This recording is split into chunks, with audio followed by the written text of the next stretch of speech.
నిజ నిర్ధారణకు అంతిమ నిర్ణయం డిఎన్ఏ టెస్ట్.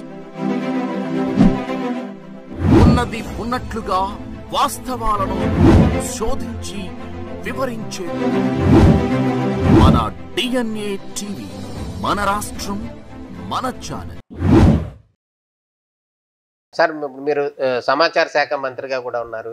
మాకు 2014 నుంచి 19 వరకు కానీ, లేకపోతే ఇప్పుడు 24 నుంచి 29 కాన్సెప్ట్లో ఇప్పుడైనా కూడా జర్నలిస్టులకు సంబంధించి ఇళ్ల స్థలాలకు సంబంధించినటువంటి మళ్ళీ హౌసింగ్ కూడా మీరే, దానికి సంబంధించి ఏమన్నా ప్రపోజల్ ఏమన్నా జరుగుతుందా సార్? 2-3 సార్లు రివ్యూ మీటింగ్లో కూడా, ఐఎన్పిఆర్ రివ్యూ మీటింగ్లో కూడా ముఖ్యమంత్రి గారు పూర్తిగా సానుకూలంగా ఉన్నారు. ఇవ్వాలి, ఇద్దామని చెప్పేసి కూడా చెప్పారు. సో నేను కూడా మీకు ఇచ్చి మీ ఆశీర్వాదాలు పొందాలని, నాకు మా ప్రభుత్వానికి కూడా ఆశీర్వాదాలు పొందాలని ఆలోచన చేస్తాను. తప్పకుండా ముఖ్యమంత్రి గారు కూడా సానుకూలంగా ఉన్నారు కాబట్టి తప్పకుండా చేస్తామని నేను భావిస్తా ఉన్నాను. ప్రభుత్వ స్థలం లేకపోతే ఇంకో రకంగా కూడా ఏంటంటే, మీకు ఇల్లు కట్టించి జర్నలిస్ట్ స్థాయిని బట్టి, అది ఇండివిజువల్ ఇల్లు, అపార్ట్మెంట్లా కట్టించి తక్కువ ధరకి కేంద్ర ప్రభుత్వం దగ్గర ఉన్న ఏదైతే పథకాలు ఉన్నాయో ఆ పథకాలను వినియోగించి మీకు కొంత సబ్సిడీ, ఇంట్రెస్ట్ సబ్సిడీ కానివ్వండి, తక్కువ ధరకి, no profit no loss base మీద ఇవ్వాలని రకరకాలుగా ఆలోచన చేస్తున్నాము. తప్పకుండా ఇస్తారనే నమ్మకం కూడా నాకు ఉంది. అదేవిధంగా ఆలోచన మేరకు. Thank you sir.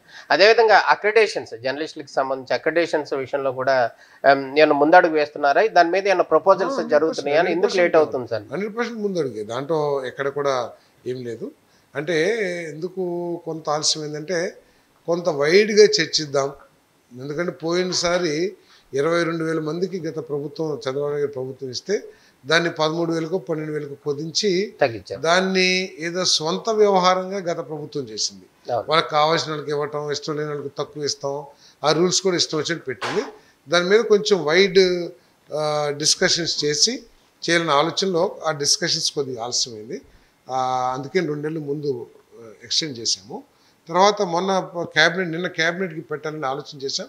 కాకపోతే బడ్జెట్ ఇంకా ఇతరత్ర సమయభావం మూలంగా దాన్ని నెక్స్ట్ క్యాబినెట్కి పెట్టాలని, అంతేకాకుండా పూర్తిగా ఇంకా అధికారులు లీగల్గా అన్నీ కూడా ఒకసారి స్టడీ చేద్దాం ఆలోచనతో, అదేవిధంగా బడ్జెట్ సమయభావం, వీటన్నిటి మూలంగా నెక్స్ట్ క్యాబినెట్కి పెడతాం.